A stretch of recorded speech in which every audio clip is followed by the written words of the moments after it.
So, in a world where global supply chain can make or break a company, how industry leaders are not just surviving, they are thriving. We will uncover all these strategies that set those brands apart. So, today we have Akhilesh Pandey. He's a supply chain consultant and a business transformation leader. He has worked with some of the finest and the biggest brands in the world like Nike, Kellogg's, Tata Motors, BMW, Dawat Rice, and many more. We have also discussed how supply chain transformed from pre-COVID to post-COVID and introduction of new technology in supply chain mechanisms. So let's start this podcast and do share your comments and feedback with us. Akhilesh Pandey, welcome to the podcast. Thank you for having me. How are here. you? I'm doing fantastic. How are So you? you're a supply chain consultant and business transformation leader. How's things going?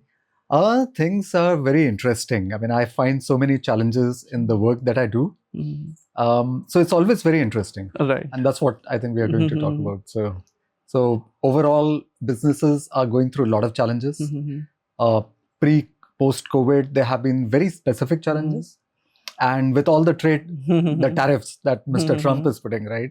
Supply chain becomes even more important. So yeah, it's quite interesting. It's quite interesting. Right. Yeah.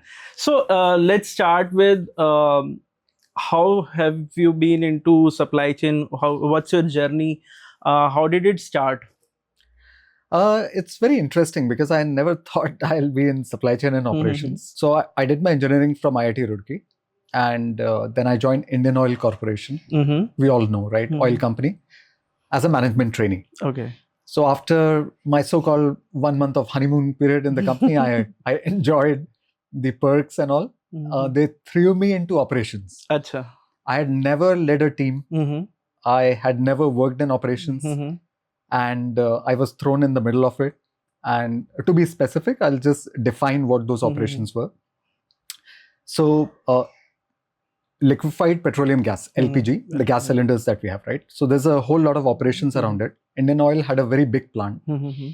And I was to be the shift in charge, leading a team of 40 blue collar workers. Okay. And directing them, giving them work, right? So it was quite a challenge for me. But what you say is baptism by fire, you know. So on the job, I learned very fast. So that was okay. But 3 months down the line, everything was going fine, right? I mean, I learned the tricks very quickly. But 3 months down the line, there was a lot of pressure on the production plant. So what happened was there was a huge demand of LPG cylinders, and I didn't know why. There was a huge supply. So we used to get trains actually, which we had to empty out. So there was a huge supply. I don't know why. You know, I was in operations and I had to manage all this.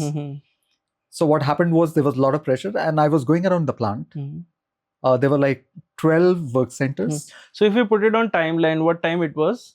So this was in 98. 98. Okay. Right. So I joined in around July 98. Okay. And then this was like 3 months from there. Yeah. Ah, okay. Yeah.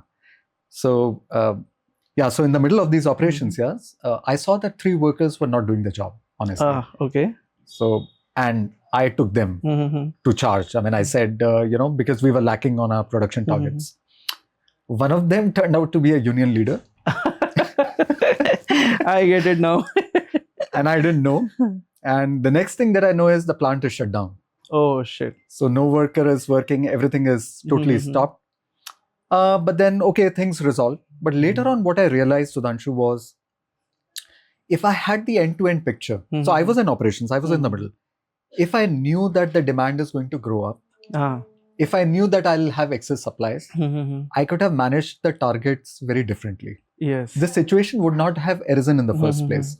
And that kind of got me intrigued that I should get deeper into the supply chain and operations. And that's where the journey started. Okay. Okay, cool. So for our audience, let's touch base on what exactly is supply chain, its management and operations. Okay. So supply chain is very simple actually. So it's flow of products and services, it's flow of information, and it's flow of money. Okay. So what every business has customers that it is selling its products and services to. And it is also getting some products and services from the suppliers. So the business is in the middle. And maintaining that flow is supply chain. Okay. And what the money business earns is also part of supply chain actually. Acha. So people just think that supply chain is just products and services. But the flow of money is also very important because otherwise the business would not be there. So supply chain is that. Operations is a little different. So supply chain is about flow. But how do you get that flow? Okay. So you need an organization structure which is called an operating model. Operating model is nothing but it has got 5 characteristics. It comprises of the assets of the company. So for example, a company can have a plant or trucks or whatever. Those are called assets. Capabilities of a company is specific to it, right? So every company has a different capability. Okay. Then people, processes, and the systems to manage this flow. So that is called an operating model. So supply chain is the flow, and operating model is the one that brings that flow into reality. Okay. So that's how it is. So that means this sounds slightly complex process. I feel. So that means it is dependent on a lot of internal and external factors. Correct. Absolutely. Flow. See, the concept of flow. A very interesting question. The concept of flow is like in our bodies, right? Everything is flowing well, which means the blood is flowing well and everything is fine. Your body is healthy. Same with supply chain. If things are flowing well, the organization is healthy. Right. Now there can be external stress environment. So business has a lot of competition in the marketplace. There could be sudden disruption. For example, Trump is now imposing tariffs. Right. So this is disrupting a lot of supply chains of a lot of companies. Yes. Now the supply chain has to be ready for it. I feel COVID was one of the disruptions. Then what's going on between countries is again... Absolutely. Yeah. And this brings us to a very interesting point actually. These kind of disruptions, supply chains were not ready for before. Yes. So what COVID has done is actually been helpful in terms of supply chain because now it has become the centerpiece. So companies have to plan for these things. So what sort of improvisation took place pre-COVID, post-COVID? A lot, I would say. And I'll give an example. My real, my experience with a company, and we went through this entire COVID cycle. So one thing that has come up very strongly post-COVID is that there is something called risk management. Yes. So this entire topic of supply chain risk management has come into the center. Now, what does that risk management really mean? I'll just give an example. So I was working for a food company. In fact, I was heading supply chain and operations for a food company. Okay. And this was during COVID times. If you remember in COVID, certain companies had bumper business. Yeah. They had a lot of orders. Yes. So we were in food processing. Our orders were going through the roof. Acha. So there was huge demand. On the other side, all the food companies had a lot of demand. But we used to get our raw materials from ships. Shipping lines. So it used to take a long time. And we used to reserve those ships. Now we ran out of ships. Shit. So what happened was, because every company was trying to get book the ships. So what the management said, let's get the entire annual production worth of material at one go because we are running out of ships. And I was against that because supply chain is all about flow, as I was saying. If you have certain big supply, it will be very difficult to manage. However, it was a management decision. So we got the materials in. Then I had to scramble for warehouses, because we didn't have storage capacity. So I ran around, looked for suppliers. We figured out 3 warehouses where we can keep the material. So overall, there was a lot of pain in this, although the business did really well, but managing all this was very tough. Now, this was not only true with us, or many other companies face the same situation. Right. And if we had this risk management, scenario planning, what we call, you just plan the scenario. Right. We would have done much better. And I think that's true with a lot of companies, particularly consumer product companies. Yeah. Okay. What happens when a supply chain fails? Specifically pre-COVID, when we, there was a smooth transition between companies pre-COVID, but when Mhm. COVID happened, there was a failure in supply chain Right. throughout the world. Right. So, what exactly on a company level, on an organization level, and then on a national level, what happens when a supply chain fails? Very interesting question. See, so supply chain is very essential for a business. Mhm. No business can actually survive without a supply chain. Yeah. You can manufacture your products, Mhm. but you have to sell them, Yeah. and you have to keep on selling them. Mhm. So supply chain is what enables all this. Yeah? Mhm. So supply chain failure results in, hell breaks Mhm. loose. Mhm. Honestly, customers do not get what they want. Mhm. Suppliers do not get paid for the materials that they're supplying. Right. Businesses are piling up with inventory. Mhm. They have a lot of cost. Mhm. So there's a lot of problem there. Mhm. And competitors are always there. Yeah. So they're just waiting this to happen. Yeah, So yeah, that so absolutely. that they can come and take away your business. So basically the businesses shut down. They go bankrupt. Yeah. And there are a lot of stories, in fact, real life instances of that happening. I can give you an example. It's from the American context. So in the US, there was a very famous retail chain called Toys R Us. So they used to sell toys basically, yeah, and they were a big chain. So there were a lot of stores that they had. What happened when Amazon came? When e-commerce started going up, Toys R Us said that, okay, we have retail stores. Let me go into e-commerce. Now they took a very snap decision. They said, okay, let me tie up with Amazon. Right. For example, if somebody is here, they'll tie up with Flipkart. Yes. But that they did not have the ability of e-commerce. So what happened? Yes. When Amazon got the toy business, they said, oh, we can launch our own toys as well. Absolutely. So the sales of their toys started going down, and they had competition. There was Walmart, there was Target, right? But supply chain also played into it. Why? Because in the holiday season, when most of the toys are sold, they are given as gifts to the kids in Christmas and so on. They failed to deliver for whatever reason, and supply chain was responsible for it. They were not able to do that. Because of that, in 2017, I think they went bankrupt. In 2013, I had gone to their store in Chicago, and it was doing very well. 4 years hence, they are no more. Yeah. And why did this happen? Because they were not able to deliver to their promise to the customers. The biggest promise a brand makes to the customer is to deliver its products in good quality and on time. And when that doesn't happen, the customer trust is eroded, and they lack the capability to do e-commerce. So they suffered there as well. Okay. And 30,000 jobs were lost. An entire big company shut down. So the businesses just go out of business, actually. Yeah. So let's take it from the consumer's perspective, the customer.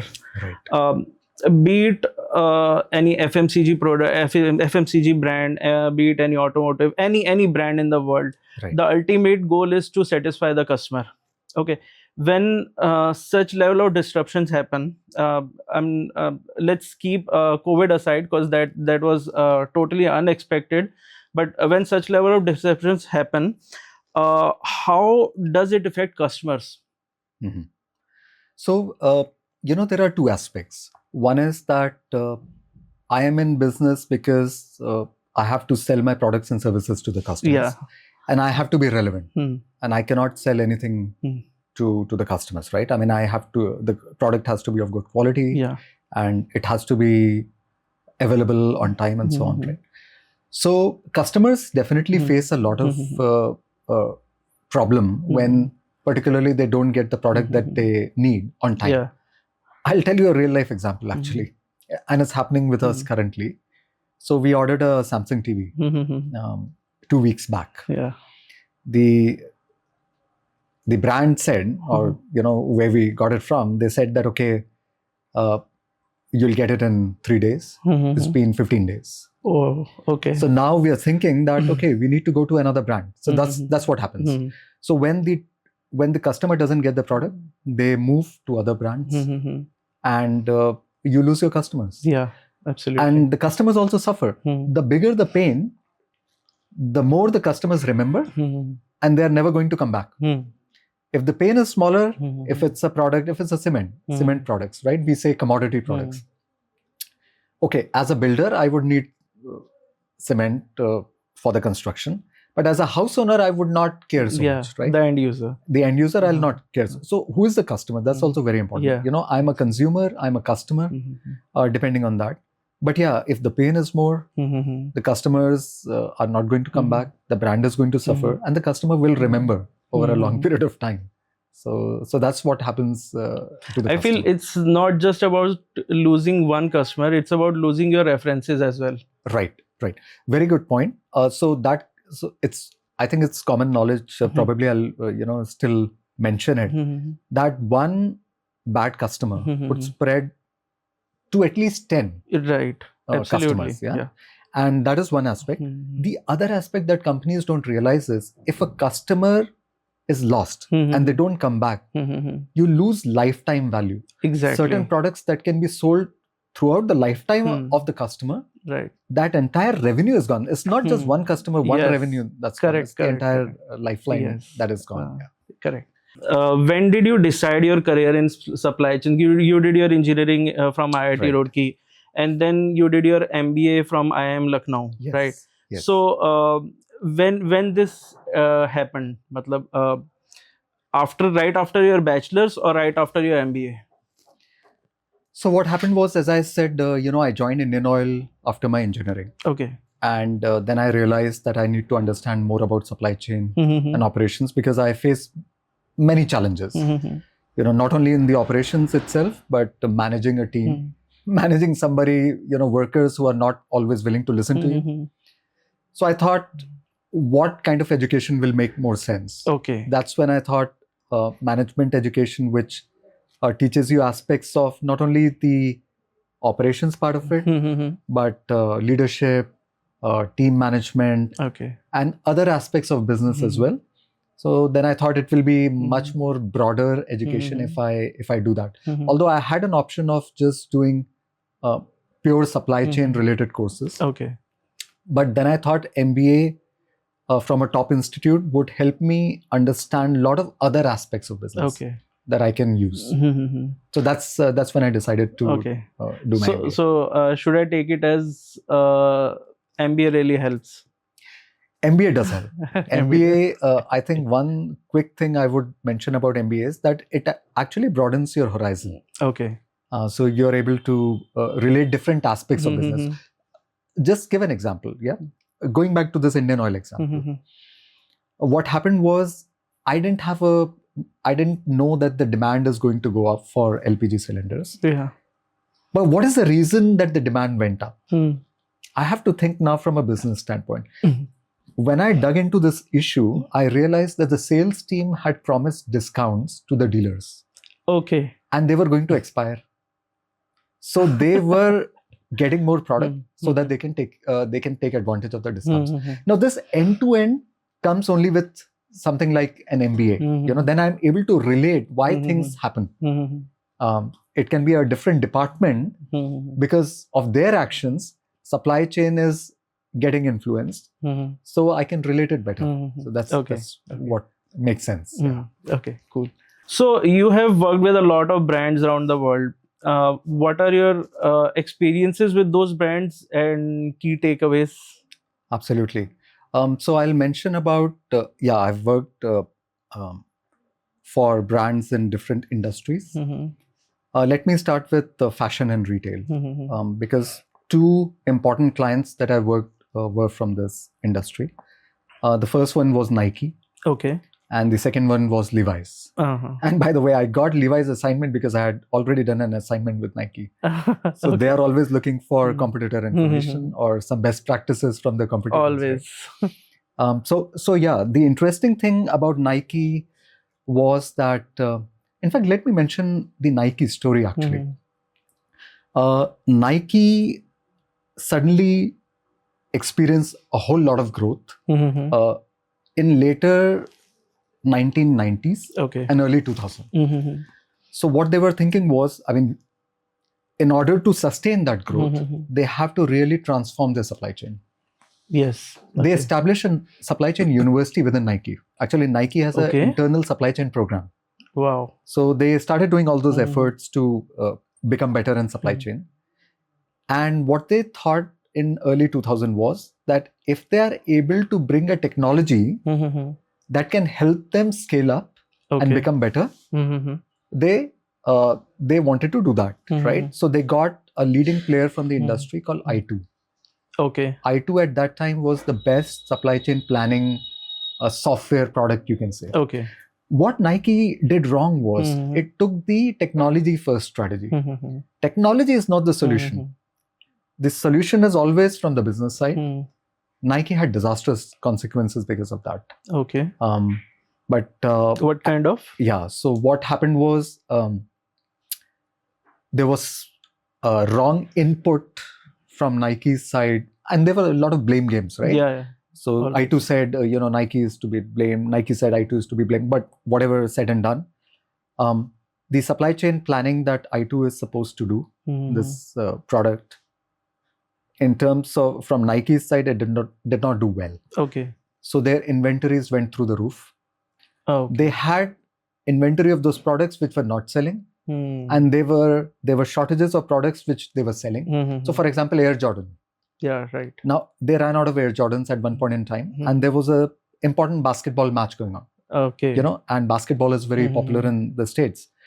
They had a lot of lawsuits because of all this. Yeah, they lost 100 million in inventory, and because of which the sales suffered. They had a market cap which went down by $400 million. Shit. And they faced number of lawsuits from customers. So the impact was very disastrous. And when I came into the Nike project, it was after all this has happened. So now they were looking for somebody who can help in transforming, but without all these issues, right? So I got into the Nike and what I learned from Nike was great company. They had 3 different businesses. They do golf equipments. They have footwear. And they have apparel, t-shirts and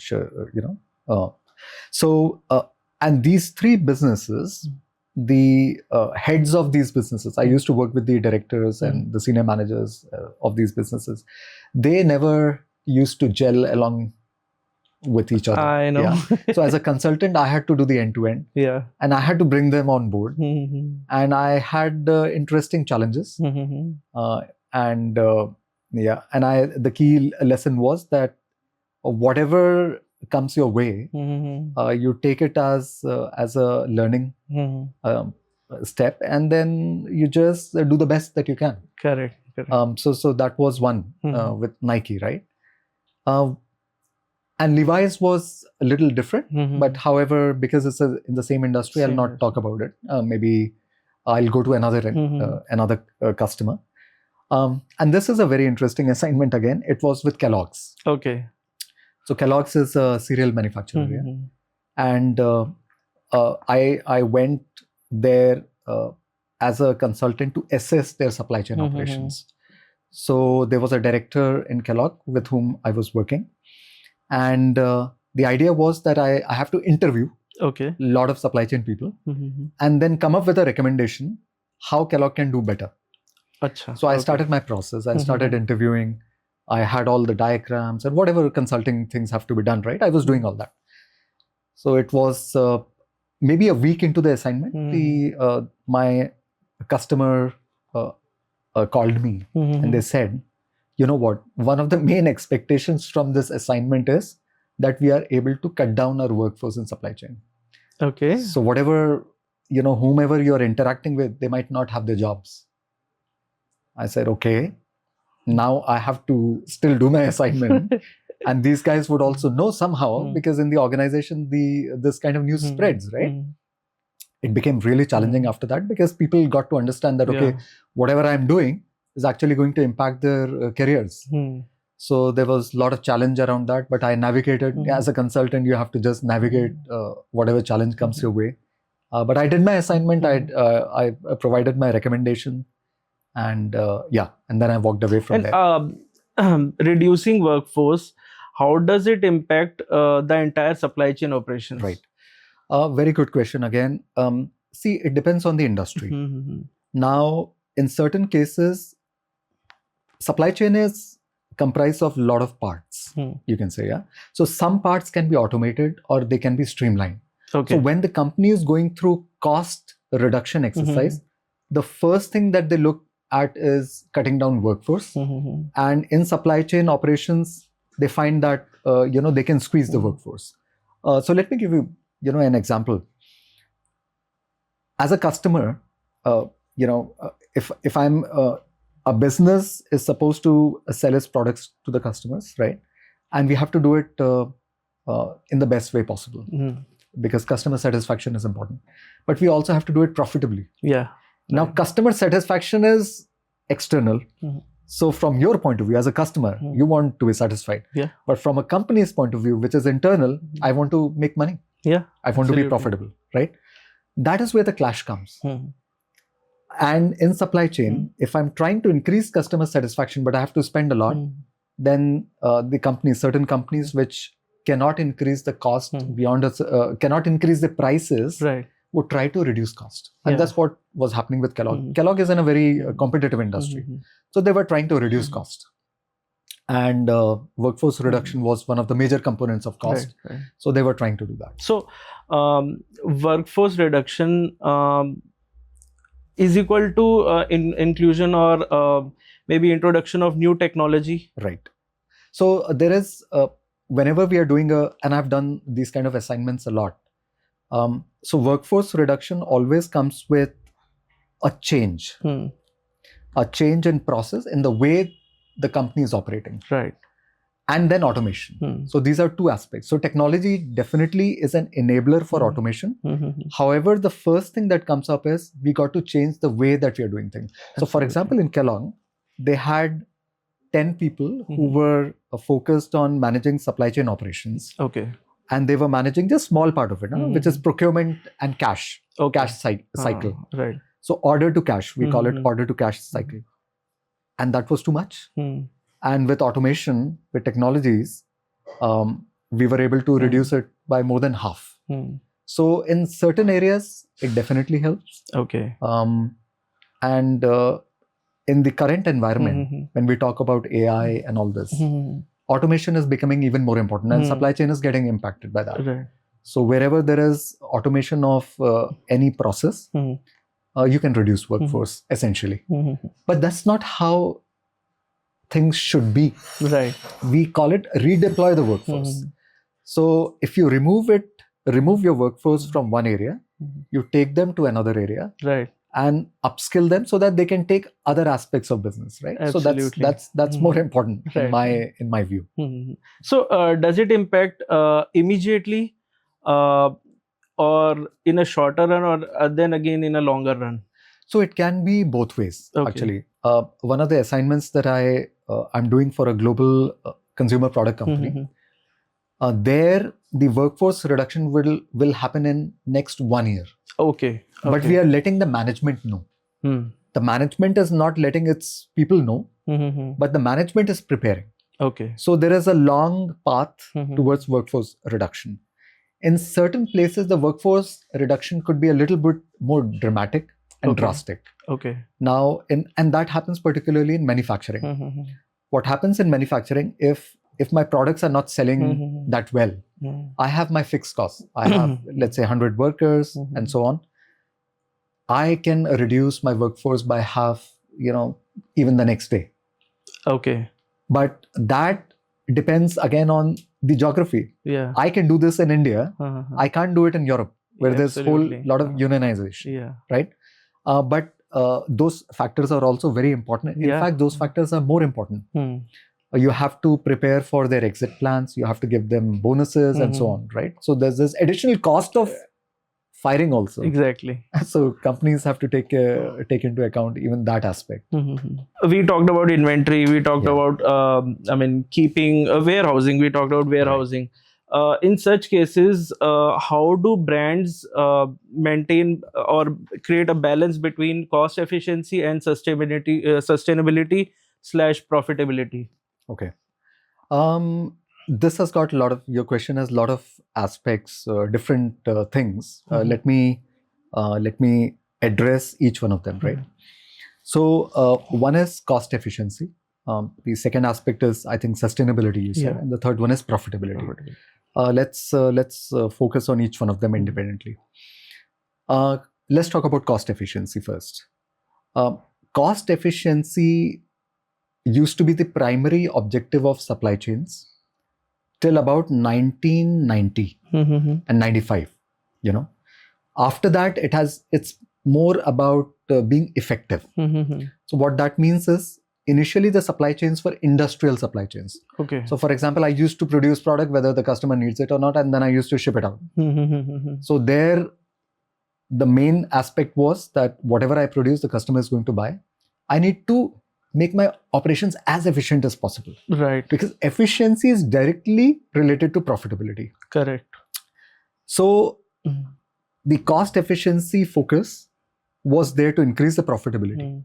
In a situation where the companies could ship out whatever they wanted. Now the situation is different. Now it is more about customer satisfaction. Now customer satisfaction. So for example, if I'm a fashion company, I was talking about Nike, right? Right. So let's say I'm a fashion company, and the one important aspect of a fashion company is that they have to keep on changing their styles, Right. very frequently. Right. Otherwise, they become irrelevant. So they have very short product life cycle. Yeah. They have to introduce different fashions all the time.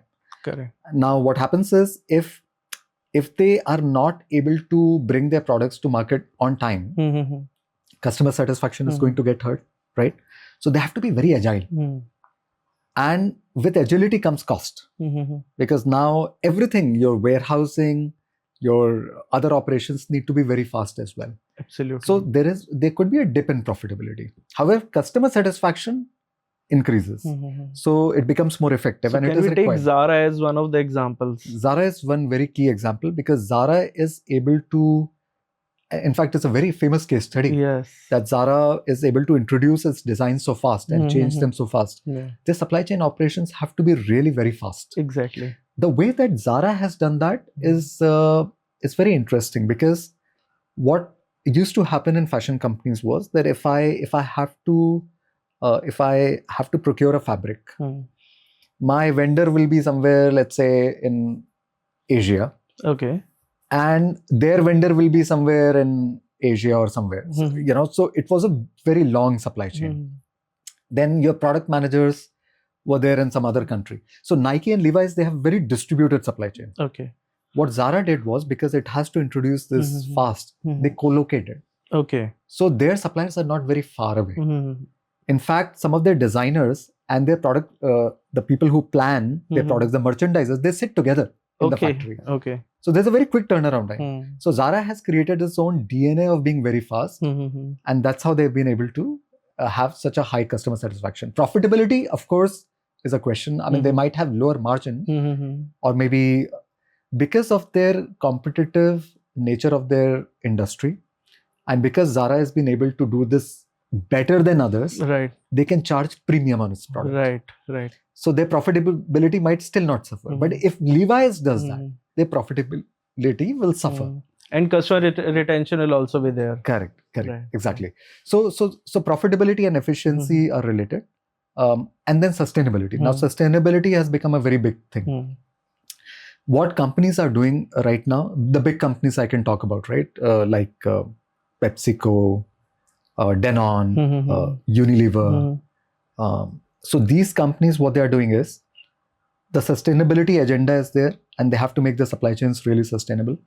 So they're going through the transformation exercise. It's a global transformation, and they're transforming the supply chains by putting together what's called integrated business planning.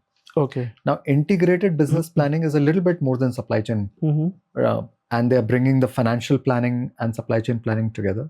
So they are doing that first. Then they're creating the next generation organization to enable this. Okay. So they are doing that exercise as well. Now, as part of this, they have this blueprint of their entire supply chain operations. Where they need to be sustainable, they are able to pinpoint. Okay. So, for example, if certain plant is producing a lot of CO2, or their trucks are inefficient from a sustainability aspect, Mhm. they are able to pinpoint those. Okay. So they are doing this exercise first, Mhm. not sustainability not being the starting point, Mhm. but by doing this, Mhm. they are able to implement their sustainability agenda, Okay. what they want to implement. Mhm. So Okay. that's how it is coming together. Heat mapping. Yeah. Heat mapping. Right. Right. So let's talk about your past experiences. What all brands you have worked with? Okay. So globally, I've worked with many brands, but let me start from a geographical Mhm. focus. Yeah. So in North America, there was Nike, Mhm. Levi's, Heinz, Mhm. which has become Kraft Heinz now, Mhm. Intel, Okay. Chevron Texaco, Mhm. which is an oil company, Mhm. and then Kellogg's. Mhm. So these were, and Johnson Control. Okay. So these were my major clients Mhm. in the US. In the New Zealand, Australia geography, in Mhm. ANZ, there was Fonterra, which Mhm. is in fact one of the biggest dairy companies in the world. People don't Okay. know about it, but it's Mhm. one of the biggest dairy companies in the Okay. world. In South Africa, it was Chevron Texaco. Okay. In Europe, it has been Danone, Mhm. PepsiCo, Danone and PepsiCo, and GlaxoSmithKline, Okay. GSK. So in Europe, I have worked with PepsiCo, Mhm. GlaxoSmithKline, Mhm. Danone, Mhm. and Dawat. So Dawat Dawat is rice. although Dawat rice. Dawat has a big production plant in Europe. So Okay. I was taking care of supply chain Mhm. operations there. And in India, it's been Ranbaxy Pharmaceuticals, JK Lakshmi Cement, Mhm. Jindal Saw, Mhm. steel company Mhm. of the Jindal Group, Sterlite Technologies from Vedanta Group, Dabur, Daikin Air Conditioning, and Tata Motors. Major How ones in many India. years of experience you have? So it's been Sudhanshu 23 plus years of experience. Wow. Yeah. And what type of challenges you had faced throughout your career? Yeah, it's been, see, when you have a career of like 23 plus years, there are a lot of ups and downs that happen, right? So initially, what I thought was that I'm more of a consultant. Mhm. I had that kind of bent of mind in terms of problem solving. Okay. I liked solving problems. Mhm. So that's a very typical trait of a consultant. So I joined, I worked as a consultant in companies Mhm. as an employee. Mhm. And what I realized in my consulting career with these big companies like Accenture, Capgemini, Mhm. that I was very much customer focused. Mhm. So I was trying to solve the customer's problems. And consulting is not that straightforward. Mhm. It's a mix. Mhm. It's not only about solving your customer's problem the best way. Okay. Consulting companies also need to make money. Yeah. So there were different aspects, Right. which probably did not interest me that much. I wanted to be more on the consulting side and solve real problems for my customers. As an independent consultant? That's where I chose to become independent. Okay. And that's the reason why I transitioned, because here my expectation, the customer expects that I deliver value. Right. It doesn't matter what's happening within this company. I work now with Accenture, Deloitte as partners, but I'm an independent. Right. So I'm delivering value to my customers, and that is what matters. So then I thought there's a lot of flexibility in independent consulting, and that's where I transitioned from being an employee, you can say, to becoming an independent consultant. So in terms of challenges, yes, professionally, work-wise, there are a lot of challenges. Every assignment was very challenging, very different. I can recall one, and this was while I was working with Capgemini actually. So I was an employee there. What happened was we were trying to do an assignment for North America. Okay. And I was part of the team. I was leading that team to design the supply chain planning processes for Levi's in North America. In the middle of that assignment, Levi's was going through a change, and they established a chief supply chain officer. Okay. And they were trying to build his office, the chief supply chain officer's office. Okay. And the organization around it. So I was tasked to develop that organization. Okay. in the middle of the work that I was doing. So I had to quickly change gear, focus on that, come back, and then do that, right? So this was more like a professional kind of a challenge. I already mentioned about Kellogg, wherein, I was tasked to handle my interaction with the stakeholders when I knew that they are going to get retrenched or they're going to get fired, right? A lot of these kind of incidents have also happened in other assignments. So professionally, there were challenges like this. Career-wise, I feel that, because I'm a consultant by heart and I want value for my customer, I'm more suitable as an independent consultant, and I'm able to provide that value as well. That's how I've kind of transitioned from an employee to becoming an independent consultant. Correct. So now that you have already been working as an independent consultant, and you had worked as an employee with a lot of brands, right? Though I know the answer, yet I would ask. So according to you, from a consumer's perspective or from a value additions perspective, which is better, as an employee working with brands or as an independent consultant? And why? Right. That's a very interesting question. So let me give you this answer from two perspectives. One is from the customer's perspective. So let's say if I'm PepsiCo and I've got this independent consultant, and I've got Accenture, Deloitte, or McKinsey, or BCG, whoever that consulting company is on the other side. The consulting companies or the big brands come with their brand, right? And they come with a lot of force, you can say. Yeah. So the customer, actually, I've seen from the customer side also this situation that the customer is pressurized to handle the consultants. Yes. And they're under a lot of pressure to handle consultants. Whether they're providing value or not, that's a secondary thing. Okay. That is important, but it becomes secondary.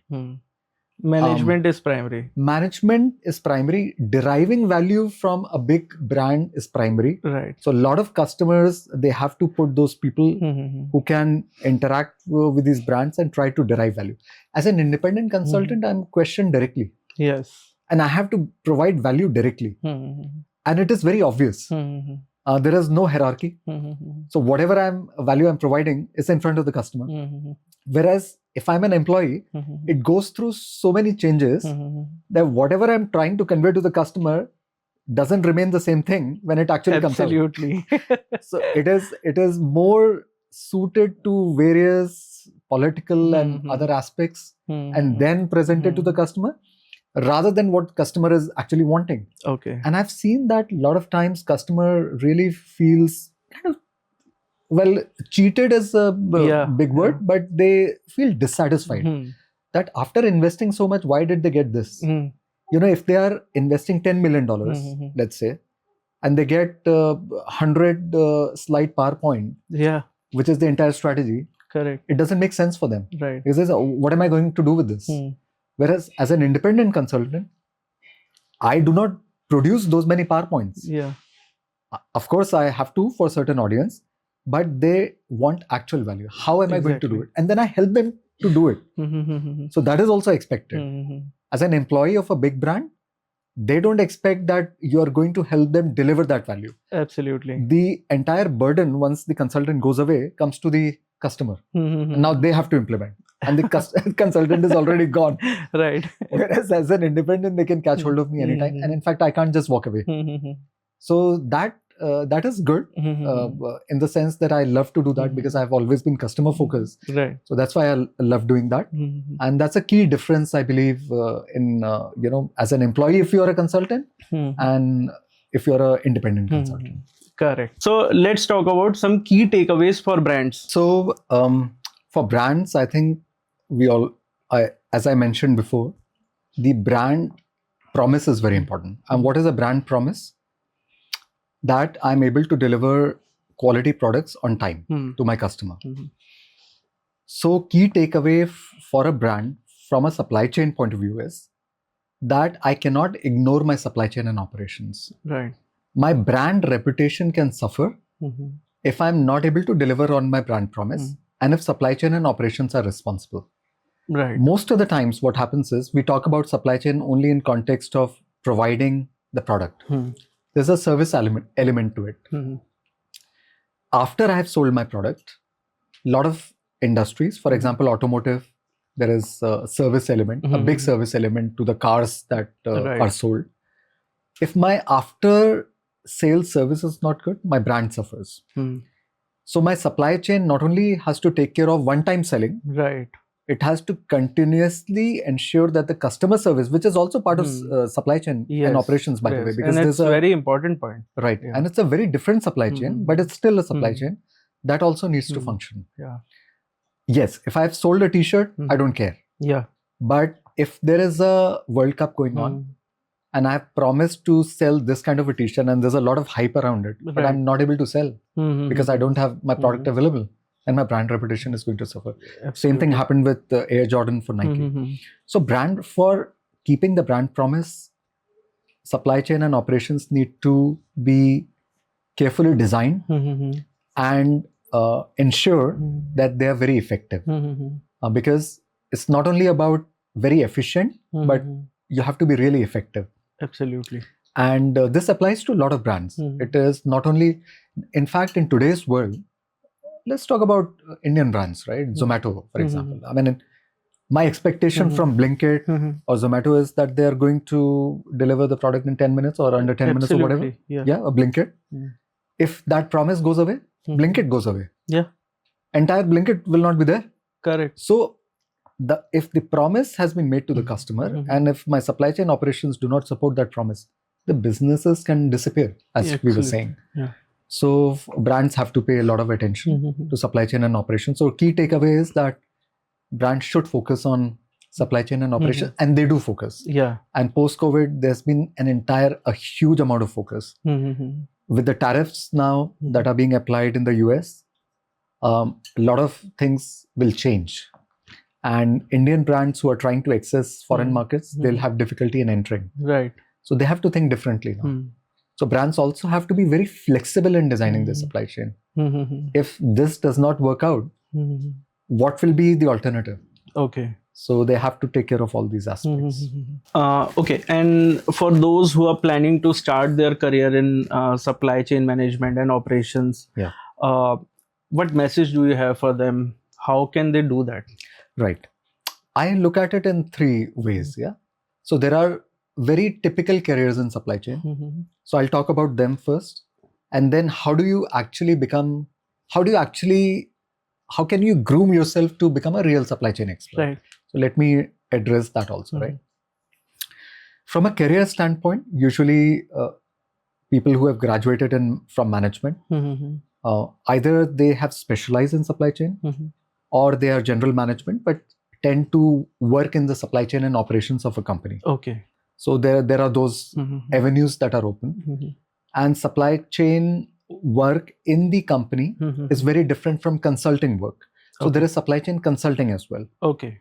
So for example, McKinsey, BCG, Deloitte, Accenture, all these big consulting firms have supply chain and operations consulting also. Achha. Okay. So they can become consultants in that practice, or they can go to an industry. Now the benefit of being a consultant is that you are exposed to many customers from different industries. Yes. So you are able to handle variety of problems. So I think you tend to learn or grasp and be at the cutting edge most of the time. Right. If you're working in the industry, nothing wrong. You develop a lot of depth. So if I'm in pharmaceutical industry, I join as a management trainee or whatever, and then I gradually progress in the supply chain. And supply chain has various aspects, right? There is manufacturing. Okay. There is distribution. There is customer service. There is procurement. So supply chain comprises of all these. So they can work in these different departments of supply chain. Right. And then they become really deep in that industry. So they get a lot of depth and a lot of challenges within their own company that they can handle, right? Okay. And if they want to switch, for example, they can switch to a similar competitor in similar industry. That's what usually happens. But if you're a consultant, and if you want to come into industry, your options are a little broader because you have experienced so many customers. You can go to any company, right? Now coming to the third aspect, to become a real expert in supply chain. that's a different ballgame altogether. So for example, I'll give a very simple example, like a doctor. You go to doctors. Now there is an excellent doctor and there is a doctor. An excellent doctor is not only known for whatever he does, it's also all the other aspects. So how does he interact, how he handles patients, and his knowledge is more than what is taught. Exactly. Because if you are just reproducing what you're taught or what your experiences are, and if you're not curious to learn other aspects, you can never become an expert. So a supply chain expert, and in my case, I combine different areas of knowledge and apply them to supply chain. Okay. So for example, when I talk about areas of knowledge, in supply chain, there are 5-6 areas of knowledge. One is called lean. There is entire theory about lean. Then there is Six Sigma. There is something called theory of constraints. Okay. There is operations management. There is strategic supply chain management. So there's a lot of theory of knowledge. Yeah? Okay. So I combine aspects of all of them and customize it accordingly for my customers. So this depth is coming from my own exposure and reading very widely. Right. And that is what I think, if somebody maintains that aspect, even if they're a consultant or they are working in a company, they can really progress faster and they can really shine in their careers. So I think if you maintain that aspect of it, what I'm talking about, the expertise aspect of it, and even if you're working as a consultant or in a company, you can really outshine others. Right. So this was an insightful discussion on supply chain operations and management. So Akhilesh Pandey had shared a lot of real world examples, problems, and key takeaways for brands as well as those who are planning to build their career in supply chain operations. So if you had liked this discussion, don't forget to subscribe, follow, and share with your fellow